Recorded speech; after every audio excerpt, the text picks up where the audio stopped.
Hola queridos amigos, muy feliz inicio de semana para ustedes, muy buen domingo. Gracias por acompañarnos como cada día les decimos, gracias por estar del otro lado siguiendo y apoyando el canal Enseñanza Bíblica. Nuevamente les repetimos, si es la primera vez que tú vienes al canal o si no te has suscrito, te pedimos que te suscribas para recibir todas las campanitas, los videos que subamos y puedas estar al tanto de todo material que saquemos en el canalcito. Hoy nos toca seguir hablando acerca de Daniel. Estamos ya en la mitad del libro de Daniel. Llegamos a la mitad por la gracia de Dios y nos toca el capítulo número 6. Tenemos un capítulo por delante nuevamente de desafíos, de luchas, de oposición, de persecución con el profeta. Así como Daniel no sabemos dónde estuvo en el capítulo 3, ahora en el capítulo 6 el momento de prueba llegó para Daniel. No sabemos dónde están sus amigos, pero sí sabemos que en el reino siempre Satanás atacó al profeta Daniel de una u otra manera. Así que vamos a orar y vamos a iniciar con el capítulo de esta mañana. Querido Padre que moras en el cielo, gracias Señor por regalarnos la oportunidad de abrir tu palabra.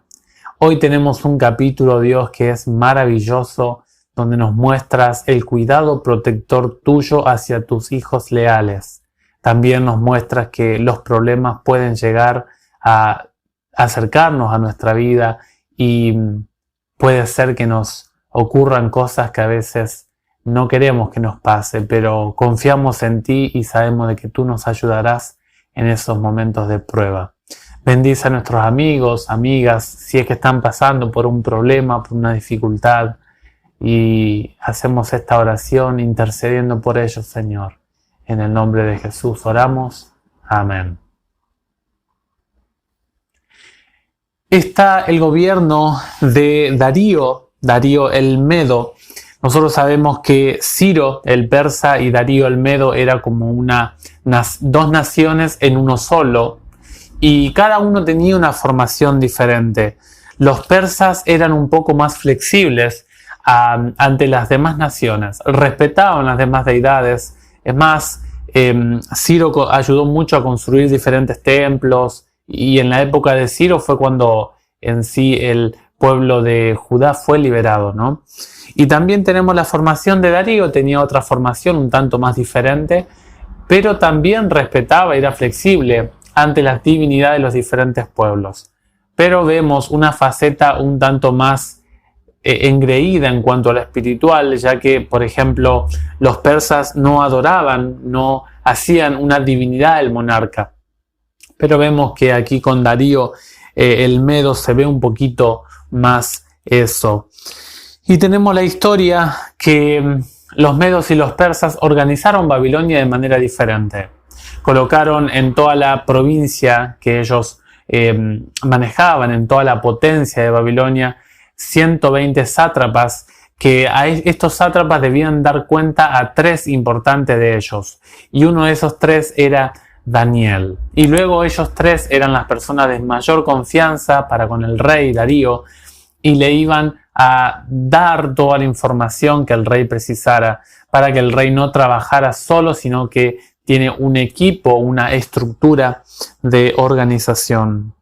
Y dice la Biblia que el rey tenía pensado colocar a Daniel como el líder máximo de todos los sátrapas, de todos los gobernadores y todos los cancilleres de la realeza en el momento.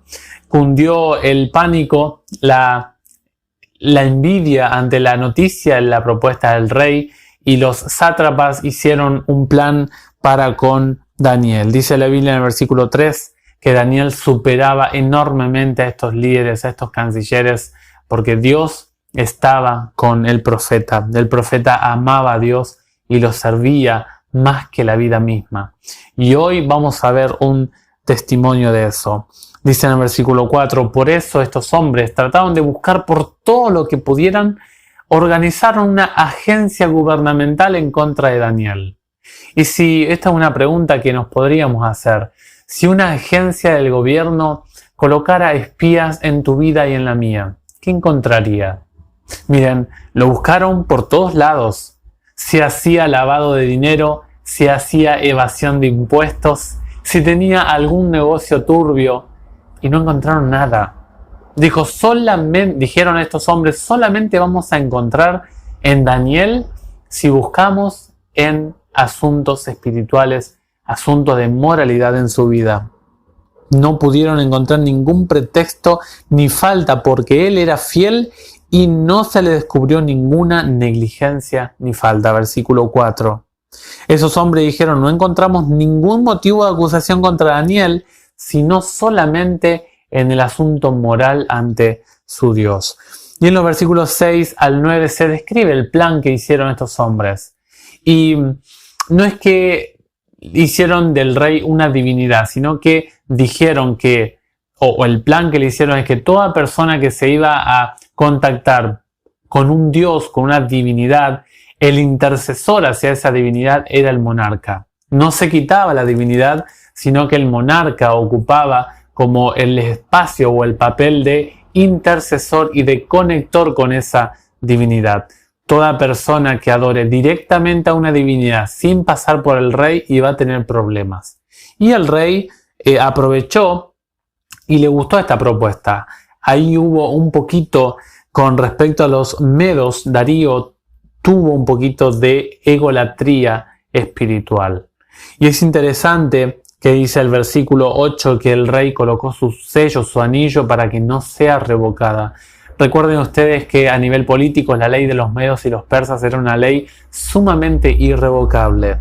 Y dice la Biblia que cuando Daniel escuchó, versículo 10, Daniel se quedó tranquilo. Daniel, como tenía su costumbre, alabó a Dios, oró como lo había hecho antes.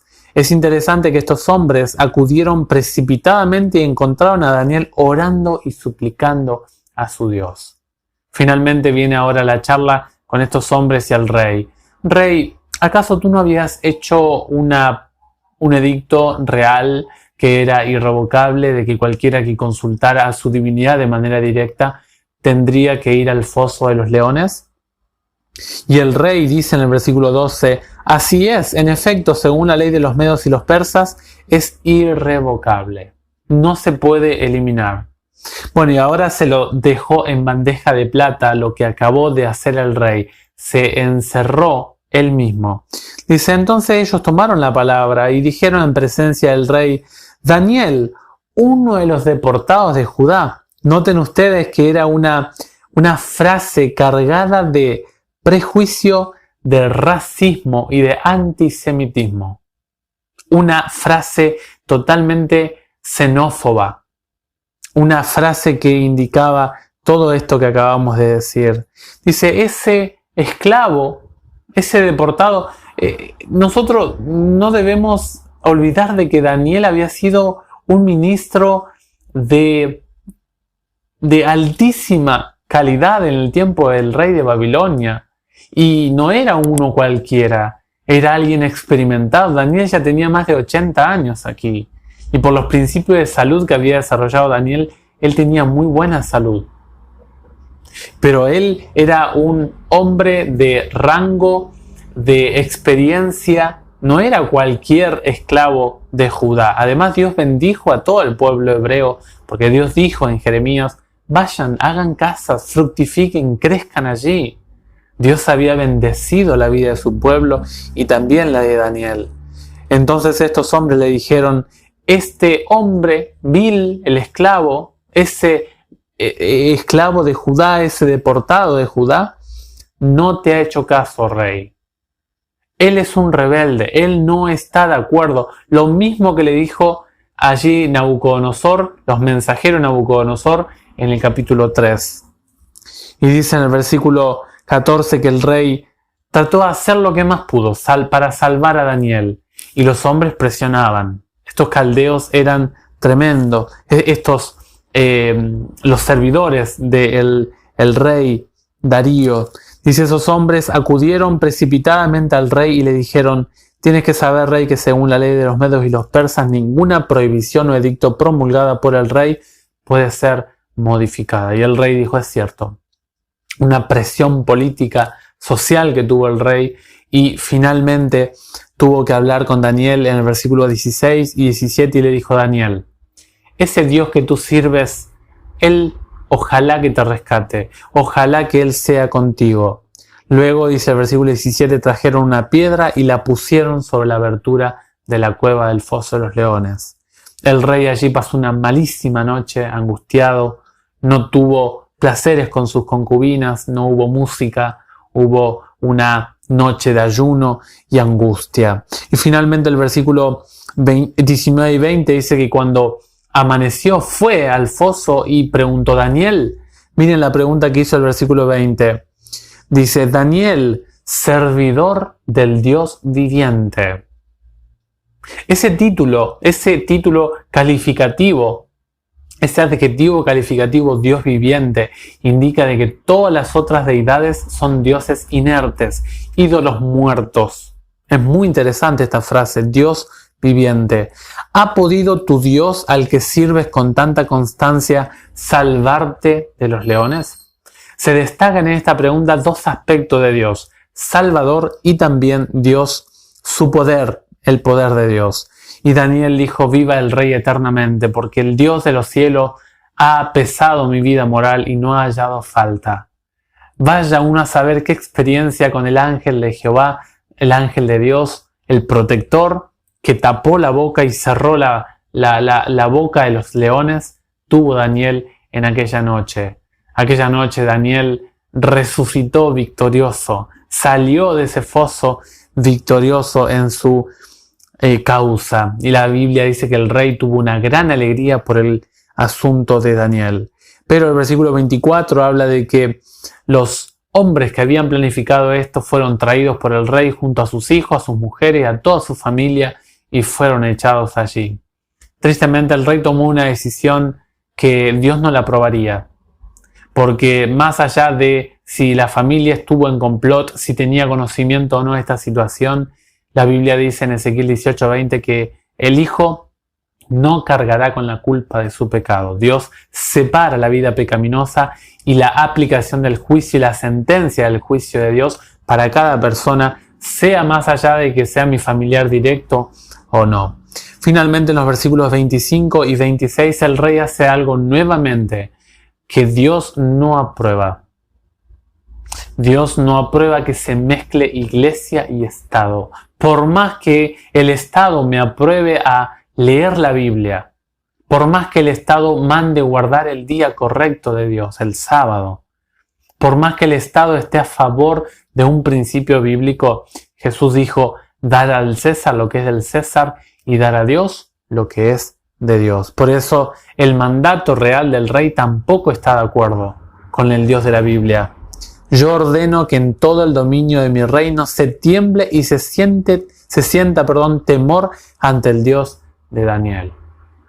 Todos que adoren y que respeten al Dios de Daniel. ¿Por qué? Porque Él es el Dios viviente, nuevamente, como dijo en el versículo 20. Subsiste para siempre, Dios vivo, Dios eterno, Dios que gobierna, que es un gobierno eterno, perenne, y que finalmente en el fin de los tiempos va a salir victorioso ante el mal. Luego el versículo 20, Dios salvador, Dios liberador, Dios que obra milagros, señales en el cielo y en la tierra. Un Dios que ha manifestado su poder de salvación en la persona de Daniel. Y dice el versículo 28, así este Daniel estuvo en auge bajo el reinado de Darío y bajo el reinado de Ciro el persa. Algunas lecciones para nuestra vida de este capítulo. Primeramente, en Daniel se prefigura la persecución de los hijos de Dios en el punto de la obediencia a la ley de Dios. Si usted es fiel a Dios, quiero decirle que si usted se rige por la ley de Dios, tarde o temprano va a tener un punto de quiebre en su trabajo, con amigos, con familiares.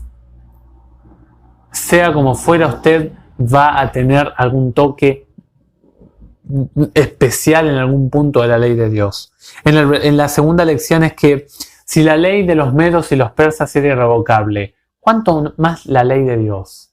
Y algunos dicen que la ley de Dios caducó. Qué interesante, ¿no? Y la última lección que podemos sacar es la presencia del ángel de Dios cuidando a Daniel. En la segunda mitad del libro de Daniel, del 7 al 12, vamos a ver una gran actividad angelical.